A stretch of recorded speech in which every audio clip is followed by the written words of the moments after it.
Ready start.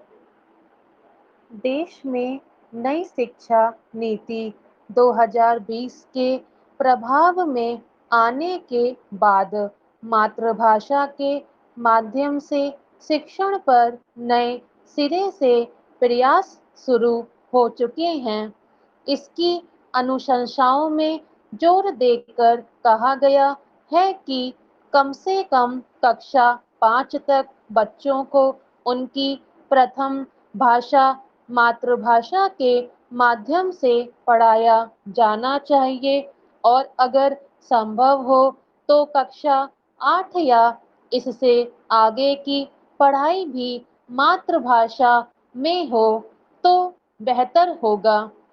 वैसे भी मातृभाषा के माध्यम से अगर कोई छात्र किसी ज्ञानानुशासन से जुड़ता है तो उसके सामने भाषाई अवरोध नहीं आता और वह सीधे उस नए ज्ञान को सहजता से अंगीकार कर सकता है।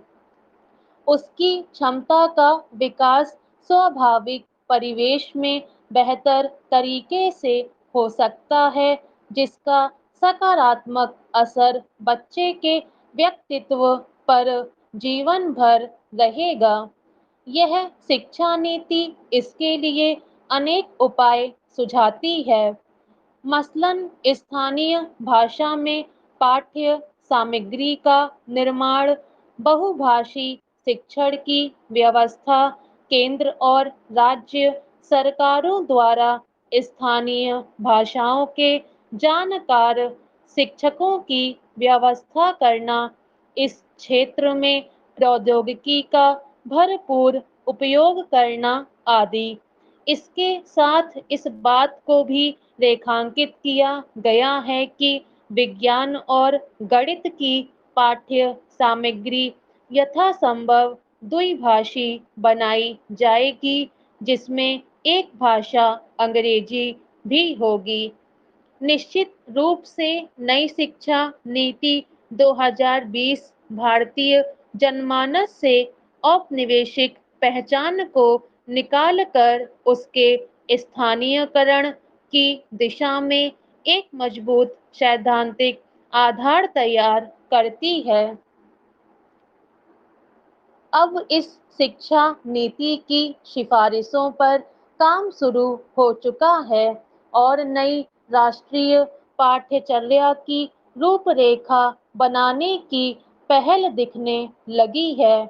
मगर संशय बना हुआ है कि क्या सही मायनों में इससे भाषाई अनुशंसाओं को धरातल पर उतारा जा सकता है, क्योंकि देश में भाषाओं को लेकर कोई तार्किक नीति नहीं रही है और जिस नीति से अब तक का कामकाज हुआ है उसमें भाषिक अस्मिताओं के तुष्टीकरण का प्रभाव सबसे अधिक रहा है। वैसे भी मातृभाषाई शिक्षा की वकालत कोठारी आयोग ने आज से 50 साल पहले भी की थी और इस बात को राष्ट्रीय पाठ्यचर्या की रूपरेखा 2005 में भी दोहराया गया था। जाहिर है कि इस दिशा में ऐसा कुछ निर्णायक प्रयास अब तक नहीं हुआ था, अन्यथा इन्हीं बातों को 50 वर्ष बाद की शिक्षा नीति में फिर से दर्ज करने की आवश्यकता नहीं होती। कोई नीति बदलते समय की चुनौतियों को पहचाने और उनका सामना करने के साधन के रूप में सामने आनी चाहिए, ना कि पुरानी बातों के लगातार पुनरावृत्ति के लिए।